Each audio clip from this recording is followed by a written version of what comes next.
AP రాజకీయాల్లో సంచలనం. త్వరలో ఏపీ కాంగ్రెస్ గర్వాపసి ఆపరేషన్ చేపట్టబోతోంది. మాజీ ఎంపీలు ఉండవల్లి, రాయపాటి, లగడపాటితో చర్చలు జరుపుతున్నట్లుగా తెలుస్తోంది. ముఖ్య నేతలకు టచ్లోకి ఢిల్లీ హైకమాండ్ వచ్చింది. నేరుగా రంగంలోకి దిగారు రాహుల్, ప్రియాంక అంటూ వార్తలు అందుతున్నాయి. హైకమాండ్ మంతనాలతో కూడా ఇప్పుడు మరలా కూడా కాంగ్రెస్ నేతల్లో ఊపొచ్చే విధంగా కూడా చర్యలు చేపడుతున్నట్లు తెలుస్తుంది. ఇక జగన్ పార్టీలోని పాత నేతల మీద కూడా ఫోకస్ పెట్టారు. కొద్ది రోజుల్లోనే కాంగ్రెస్ లోకి భారీగా కూడా చేరికలు ఉండనున్నట్లు కాంగ్రెస్ ప్లానింగ్ కు బలాన్ని ఇస్తున్నట్లుగా కూడా తెలుస్తూ ఉంది. ఇక తూర్పుగోదావరి జిల్లా అధ్యక్షుడు డాక్టర్ టీకే కూడా ఈ మేరకైతే టీకే విశ్వేశ్వరరెడ్డి కామెంట్స్ కూడా చేశారు. ఒకసారి ఆ కామెంట్స్ చూద్దాం. ఎవరైతే చీడపురుగుల పార్టీలో ఉన్నారో ఆ చీడపురుగుల్ని తీసి అవతల పారేసి నలిపేస్తాం.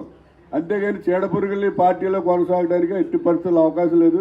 ఇవాళ అందరూ కాంగ్రెస్ పార్టీ వైపు ఆకర్షణ అవుతున్నారు. ఉండవల్లి అరుణ్ కుమార్ అండి, రౌతు జూరిబేగేశ్వరరావు అండి, లేదా శివరాజు అందరూ వచ్చేస్తా ఉంటారు. ఎవరి పట్టి కాదు ఇవాళ వస్తారు. టైం ఈజ్ వెయిటింగ్ అంతే. అందరూ కాంగ్రెస్ మళ్ళీ కాంగ్రెస్ నుంచి వెళ్ళే వాళ్ళు అందరూ కాంగ్రెస్లోకి వచ్చేస్తారు. అదే ఇంకా ఎలక్షన్లకి 3.5 సంవత్సరాలు వెయిటింగ్ చేస్తారు. కాబట్టి కాంగ్రెస్ డెఫినెట్ గా పవర్లోకి వస్తుంది. నెక్స్ట్ రాహుల్ గాంధీ ఈ భారతదేశానికి ప్రధాని అవడం ఖాయం.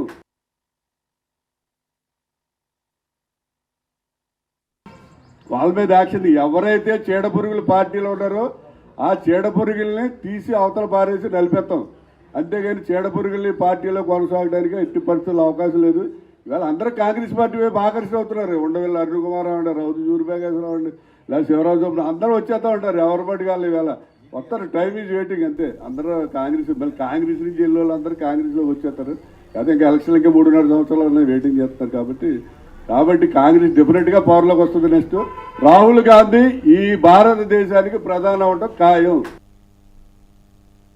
ఇక ఇదే అంశానికి సంబంధించిన డీటెయిల్స్ మా ప్రతినిధి వెంకట్ అడుగు తెలుసుకుందాం. వెంకట్, ఏపీలో ఫుల్ గా యాక్టివ్ అయ్యేందుకు కాంగ్రెస్ మరలా కూడా ప్రయత్నాలు కొనసాగిస్తున్నట్లు తెలుస్తుంది. డీటెయిల్స్ ఏంటి? శ్రేణు, గత కొన్నాళ్ళుగా కూడా కాంగ్రెస్ పార్టీ అంటే అటు ఎప్పుడైతే ఏపీ కాంగ్రెస్ పార్టీ అధ్యక్షురాలుగా వైఎస్ షర్మిల బాధ్యతలు చేపట్టారో అప్పటి నుంచి కూడా కొంత యాక్టివ్ అయ్యే ప్రయత్నం చేస్తూ వస్తుంది. అందుకనే కొంతమంది అంటే ఎప్పటికప్పుడు ప్రభుత్వంపై విమర్శలు చేయడం, అంటే వైసీపీ ఎప్పుడైతే ఏ అంశాలపై సైలెంట్ అయిందో, అంటే సంక్షేమ కార్యక్రమాలు అమలు చేసే విషయంలో కానీ, అమరావతి విషయంలో కానీ, అమరావతిలో భూసేకరణకు సంబంధించి కానీ, అదేవిధంగా ఈ రాజధాని అంశానికి సంబంధించి ఉన్నటువంటి విమర్శలు, అదేవిధంగా అటు సంక్షేమ కార్యక్రమాలు కొన్ని ఆలస్యం కావటం, అది స్త్రీ శక్తి కానీ ఇట్లా కొన్ని కార్యక్రమాలు ఏవైతే ఆలస్యం అవుతూ వచ్చాయో వీటికి సంబంధించి కాంగ్రెస్ పార్టీ దూకుడుగా విమర్శలు చేయడం ఇవన్నీ కూడా చేస్తూ వస్తోంది. అదేవిధంగా కొన్ని సమస్యలు ఏవైతే వైసీపీ లేవనెత్తడానికి ఇబ్బంది పడుతుందో, వైజాగ్ స్టీల్ ప్లాంట్ అంశం కానీ, అదేవిధంగా మరికొన్ని అంశాలకి సాగునీటి అంశాలకు సంబంధించి కానీ ఎక్కడైతే ఇబ్బంది పడుతుందో అవన్నీ కూడా షర్మిల కొంత ఘాటుగా విమర్శలు చేసే ప్రయత్నం అయితే చేస్తూ వచ్చారు. అయితే కాంగ్రెస్ పార్టీకి సంబంధించి క్యాడర్ లో ఒక ఉత్సాహం లేదు. అంటే షర్మిల కొంత క్యాడర్ ను మళ్ళీ తిరిగి గాడిలో పెట్టలేకపోతున్నారు, అదేవిధంగా ఇతర పార్టీల్లోనూ నాయకులను ఆహ్వానించలేకపోతున్నారు, పార్టీలో తీసుకురాలేకపోతున్నారు అనే చర్చ అయితే కాంగ్రెస్ పార్టీ అధిష్టానంలో జరుగుతోంది. ఎందుకంటే ఒకప్పుడు ఉమ్మడి ఆంధ్రప్రదేశ్ లో కాంగ్రెస్ పార్టీ ఎక్కువగా ప్రభావం చూపించింది. ముఖ్యంగా ఆంధ్రప్రదేశ్ ప్రాంతంలో కాంగ్రెస్ పార్టీకి సంబంధించి రాయలసీమ రెడ్డి సామాజిక వర్గ నేతలు, అదేవిధంగా అటు ఉత్తరాంధ్రలో కానీ, ఇటు ఉభయ గోదావరి జిల్లాలు, కృష్ణా, ప్రకాశం, గుంటూరు, నెల్లూరు జిల్లాల్లో పెద్ద కాంగ్రెస్ పార్టీ చాలా బలంగా ఉండేది. అయితే రాష్ట్ర విభజన తర్వాత కాంగ్రెస్ పార్టీ క్రమంగా ఇక్కడ ఇబ్బంది పడుతూ వచ్చింది. ఇదే క్రమంలో కొంత అటు అంటే తెలంగాణలో పార్టీ 10 ఏళ్ల తర్వాత అధికారంలోకి వచ్చినప్పటికీ కూడా ఏపీలో కనీసం 1-2 ఎమ్మెల్యే స్థానాలు కూడా గెలవలేక ఇబ్బంది పడుతోంది.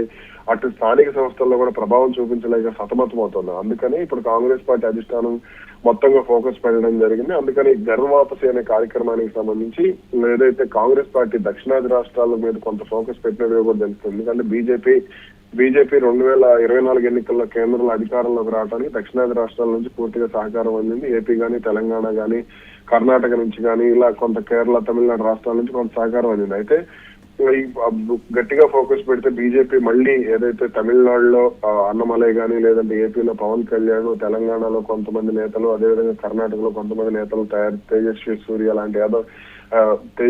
లాంటి నాయకులను తయారు చేస్తోంది అనే కామెంట్ వస్తున్న నేపథ్యంలోనే కొంత కాంగ్రెస్ చాలా జాగ్రత్తగా రాజకీయం చేస్తోంది. తమ నేతలు ఏదైతే ఒకప్పుడు కాంగ్రెస్ పార్టీలో ప్రభావం చూపించారో, రఘువీరారెడ్డి గాని, లగడపాటి రాజగోపాల్ గాని, ఉండవల్లి అరుణ్ కుమార్ గాని, పల్లం రాజు, కిల్లి కృపారాణి, అదేవిధంగా సాయి ప్రతాప్, టి సుబ్బిరామిరెడ్డి, కనుమూరి బాపిరాజు ఇలా కొంతమంది నేతలను కాంగ్రెస్ పార్టీలోకి ఆహ్వానించే ప్రయత్నం చేస్తోంది. మహిళా నేతలతో పాటుగా ఏదైతే ఈ పురుష నేతలు ఎవరైతే ఉన్నారో వీళ్ళందరినీ కూడా పార్టీలోకి తీసుకొచ్చే ప్రయత్నం అయితే గట్టిగా జరుగుతోంది.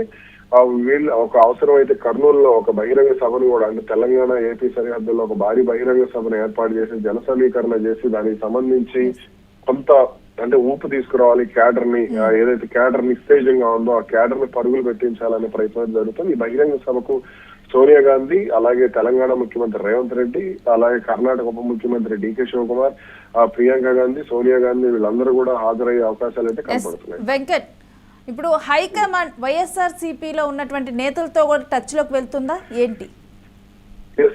అసలు ఏపీలో కాంగ్రెస్ పార్టీ బలహీనపడటానికి ప్రధాన కారణం వైసీపీలో ఉన్నటువంటి నాయకులు అటువైపు వెళ్లిపోవడం. ఏదైతే రాజశేఖర్ రెడ్డి మరణం తర్వాత ఈ కిరణ్ కుమార్ రెడ్డి గాని, రోసయ్య గాని వీళ్ళు ముఖ్యమంత్రులు అయినప్పటికీ కూడా ఆ వైసీపీలోకి వెళ్లే నాయకత్వాన్ని వీళ్ళు ఆపలేకపోయారు. గతంలో బొత్స సత్యనారాయణ గాని, ధర్మాన ప్రసాదరావు వంటి నాయకులు కొంత ఆగినప్పటికీ కూడా ఆ తర్వాత క్రమంగా అటువైపుకు వెళ్లిపోయినటువంటి నాయకుల్ని తిరిగి తీసుకురావడంలో గానీ అప్పట్లో విఫలమయ్యారు. ఏదైతే 2010 ఆవిర్భావం తర్వాత కొంత కాంగ్రెస్ పార్టీ ఇబ్బంది పడింది. అధికారంలో ఉన్నప్పటికీ కూడా జరిగిన నష్టాలను భర్తీ చేయలేక జగన్ తన బలాన్ని పెంచుకుంటున్న సమయంలో కూడా వాళ్ళ అధికారాన్ని ఎంజాయ్ చేశారు తప్పించి వాళ్లను ఏదైతే కోల్పోయిన బలాన్ని తిరిగి పుంజుకునే ప్రయత్నం చేయడం, అదేవిధంగా క్యాడర్ కూడా గ్రౌండ్ లెవెల్లో అటు వెళ్ళిపోతుంది అనే ఆలోచన కూడా చాలా మంది అప్పట్లో చేయలేదు. అదే క్రమంగా కాంగ్రెస్ పార్టీ ఏపీలో బలహీనపరిచిందని చెప్పుకోవచ్చు. అదేవిధంగా జనాకర్షణ ఉన్నటువంటి నాయకులు నియోజకవర్గ స్థాయిలో లేకపోవడం, ఇప్పుడు శైలజానాథ్ లాంటి వాళ్ళు కానీ, లేదంటే కిల్లి కృపారాణి ఇలా కొంతమంది నాయకులు పార్టీ మారిపోవడం, అదేవిధంగా టి సుబ్బిరామిరెడ్డి అంటే మీడియా ముందు మాట్లాడే నాయకత్వం కూడా సైలెంట్ అయిపోవడం, కొంతమంది ఇప్పుడు సాయి ప్రతాప్, అదేవిధంగా లగడపాటి రాజగోపాల్, ఉండవల్లి అరుణ్ కుమార్ వీళ్ళు సైలెంట్ గా ఉండటం, ఇవన్నీ అంటే కాంగ్రెస్ పార్టీకి సంబంధించి వీళ్ళు సైలెంట్ గా ఉండటం. ఉండవల్లి అరుణ్ కుమార్ కేవలం వైసీపీకి టీడీపీకి మధ్య అంటే ఒకప్పుడు వైసీపీకి అనుకూలంగా ఒకసారి టీడీపీకి అనుకూలంగా ఇట్లా మాట్లాడే ప్రయత్నం చేయటం మినహా కాంగ్రెస్ పార్టీ గురించి, ఒకప్పుడు అధికారం అనుభవించిన పార్టీ గురించి పట్టించుకునేది పరిస్థితి లేకుండా పోయింది. అలాగే ఇతర పార్టీల్లోకి వెళ్లిపోయి అధికారం కోసం ప్రయత్నాలు చేశారు, అధికారంలో ఉండడం కోసం ప్రయత్నాలు చేశారు తప్ప తమకు రాజకీయ భవిష్యత్తు ఇచ్చినటువంటి పార్టీని పట్టించుకోలేదు అనేది ప్రధానంగా క్యాడర్ లో ఉన్నటువంటి విమర్శ కూడా. ఇప్పుడు వాళ్ళందరికీ కూడా ఒక స్పష్టమైన హామీ ఇచ్చి మనం మళ్ళీ బలోపేతం అవుదాము, ఏపీలో ప్రతిపక్షం సమర్థవంతంగా లేదనే సంకేతాలు ఇచ్చే ప్రయత్నం చేయడం, ప్రభుత్వ వ్యతిరేక ఓటు ఏదైతే ఉందో దాన్ని మనకు అనుకూలంగా మార్చుకునే ప్రయత్నం చేద్దాము, క్షేత్రస్థాయిలో పార్టీ కోసం మీరు కష్టపడండి, మీకు ఏం చేయాలో మేము చేస్తాము, అదేవిధంగా భవిష్యత్తులో వచ్చేటువంటి ఇబ్బందులు ఎదుర్కోవడానికి కూడా పార్టీ నుంచి పూర్తి స్థాయిలో సహకారం ఉంటుంది. 2029 ఎన్నికలు లక్ష్యంగా పెట్టుకోండి, పార్టీ అధికారంలోకి వచ్చినా రాకపోయినా వైసీపీ వైపు వెళ్తున్నటువంటి ఓట్ బ్యాంకు మన వైపు కొంత మళ్లించుకోగలిగితే మనకు కొంత ప్రయోజనం ఉంటుంది అనేది అయితే కాంగ్రెస్ పార్టీ ప్రణాళికగా కనబడుతోంది. వెంకట్, హైకమాండ్ ఇప్పుడు మరలా కూడా క్రియాశీలకంగా ఆంధ్రప్రదేశ్ రాజకీయాల్లో వ్యవహరించేందుకు ఒక పూర్తిగా కూడా ఒక వ్యూహాన్ని రచిస్తుందని చూడాలా? Sorry, repeat again please. ఇప్పుడు ఆంధ్రప్రదేశ్ రాజకీయాల్లో కాంగ్రెస్ చాలా క్రియాశీలకంగా వ్యవహరించేందుకు ఒక పెద్ద వ్యూహాన్ని రచిస్తుంది అనుకోవాలా? ఖచ్చితంగా కాంగ్రెస్ పార్టీ సంక్షోభాలను ఎదుర్కోవడం అనేది సహజంగా జరుగుతూనే ఉంటుంది. ఏదైతే 1996 తర్వాత కాంగ్రెస్ పార్టీ 2004 వరకు కూడా ఇబ్బందులు పడింది. అలాగే 2004 ఇప్పుడు 2014లో అధికారం కోల్పోయింది. యూపీఏ 1 అధికారంలోకి వచ్చింది, యూపీఏ 2 అధికారంలోకి వచ్చింది. 2014 తర్వాత కాంగ్రెస్ పార్టీ దేశంలో ప్రధానంగా ఇబ్బంది పడుతూ వచ్చింది. తమకు బలంగా ఉన్నటువంటి దక్షిణాది రాష్ట్రాల్లో పట్టుకోల్పోయింది. అదేవిధంగా ఉత్తరాది రాష్ట్రాల్లో హర్యానా గానీ, లేదంటే పంజాబ్ గానీ, అలాగే ఉత్తరప్రదేశ్ లో కాంగ్రెస్ పార్టీ ఏదైతే ములాయం సింగ్ యాదవ్ వీళ్ళ ప్రభావం వల్ల కాంగ్రెస్ పార్టీ అక్కడ పట్టుకోల్పోయినప్పటికీ కొంత ప్రభావం చూపించగలిగింది. అయితే జార్ఖండ్ గానీ, బీహార్ గానీ, మహారాష్ట్ర ఇటువంటి రాష్ట్రాల్లో, అదేవిధంగా పశ్చిమ బెంగాల్లో తృణమూల్ కాంగ్రెస్ వల్ల ఇబ్బంది పడింది. అదేవిధంగా మహారాష్ట్రలో ఎన్సీపీ వల్ల కాంగ్రెస్ పార్టీ ఇబ్బంది పడింది. అయినప్పటికీ కూడా కొంత ప్రభావం చూపించే ప్రయత్నం జరిగినప్పటికీ కూడా కేంద్రంలో అధికారంలో లేకపోవడంతో రాష్ట్రాల్లో కూడా పార్టీకి ప్రతికూల పరిస్థితులు ఎదురవుతూ వస్తున్నాయి. ముఖ్యంగా అయితే తమిళనాడులో కొంత అధికారం భాగస్వామ్యం ఉన్నప్పటికీ కూడా తమిళనాడు ఎప్పుడు కూడా పార్టీ ఒక చిన్న పార్టీగానే మిగిలిపోవటం, డిఎంకే ఆధిపత్యం ఉండడం కూడా అక్కడ కొన్ని ఇబ్బందికర పరిస్థితులు ఎదురవుతున్నాయి. ఇక కర్ణాటకలో ఈ కుమ్ములాట్లు, ముఖ్యమంత్రి పదవి కుమ్ములాట్లు ఇవన్నీ కూడా కాంగ్రెస్ పార్టీని ఎంపీ ఎన్నికల్లో ఇబ్బంది పెట్టాయి. తెలంగాణలోనే కొంత రేవంత్ రెడ్డి రూపంలో ఒక బలమైన నాయకత్వం కొంత కనపడింది. ఇక మిగిలిన మహారాష్ట్రలో గానీ, లేదంటే ఛత్తీస్గఢ్ లో అధికారం కోల్పోయింది మొన్న 2021 గత ఎన్నికల్లో.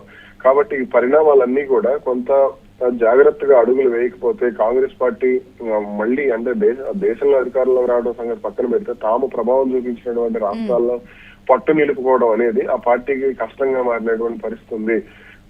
ఏదైతే ప్రాంతీయ పార్టీలే కాంగ్రెస్ పార్టీని పూర్తిగా నాశనం చేసినటువంటి పరిస్థితి, ఇక బీజేపీ ఆధిపత్యం కూడా కాంగ్రెస్ పార్టీని పూర్తిగా ఇబ్బంది పెట్టింది. ఏపీలో వైసీపీ ఎలాగో అలాగే అటు మన చూసి మహారాష్ట్రలో ఎల్సీపీ గానీ, అటు తృణమూల్ కాంగ్రెస్ గానీ, అదే విధంగా హర్యానాలో చౌతాలా పార్టీ గానీ వీళ్ళందరూ కూడా కాంగ్రెస్ పార్టీని ఇబ్బంది పెడుతూ వచ్చారు. ఆప్ ఏర్పాటు కూడా కాంగ్రెస్ పార్టీని కొంత క్షేత్రస్థాయిలో ఇబ్బంది పెట్టిన మాట వాస్తవం. కాబట్టి దీనికి సంబంధించి కాంగ్రెస్ పార్టీ ఒక ప్రణాళిక రచించుకుని మొత్తం కూడా ఈ దక్షిణాది రాష్ట్రాలతో ముఖ్యంగా కీలకమైనటువంటి ఏపీలో కొంత రాహుల్ గాంధీ సానుకూలత ఉంది. కాబట్టి దీన్ని కొంత అనుకూలంగా మార్చుకునే వైసీపీ కూడా కొంత బలపడటానికి ఇబ్బంది పడుతుంది. కేసులు భయంతో నాయకులు కూడా బయటకు రావడం లేదు. కాబట్టి వీళ్ళందరినీ కూడా ఏకతాటి మీదకి తీసుకొచ్చి వాళ్ళకు ఒక స్పష్టమైన భరోసా ఇవ్వగలిగి, అంటే మీకు కేసుల ప్రభావం ఉన్నా కానీ ఏదున్నా సరే మేము అండగా ఉంటామని ఒక భరోసాను కనుక కాంగ్రెస్ పార్టీ ఇవ్వగలిగితే బలపడటానికి అవకాశాలు అయితే ఉంటాయి. Right, thanks for the details Venkat. ఇక ఏపీలో పునర్వైభవం కోసం కాంగ్రెస్ పార్టీ మరలా కూడా ప్రయత్నాలు మొదలుపెట్టినట్టు తెలుస్తుంది. ఘర్ వాపసీ ఆపరేషన్ కూడా ఇక మొదలు పెట్టేస్తుంది కాంగ్రెస్. మాజీ ఎంపీలు ఉండవల్లి, రాయపాటి, లగడపాటితో కూడా చర్చలు జరిపినట్లుగా తెలుస్తోంది. ముఖ్య నేతలతో టచ్లోకి వెళ్తుంది ఢిల్లీ హైకమాండ్. నేరుగా కూడా రాహుల్, ప్రియాంకనే రంగుల్లోకి దిగనున్నట్లుగా కూడా తెలుస్తోంది.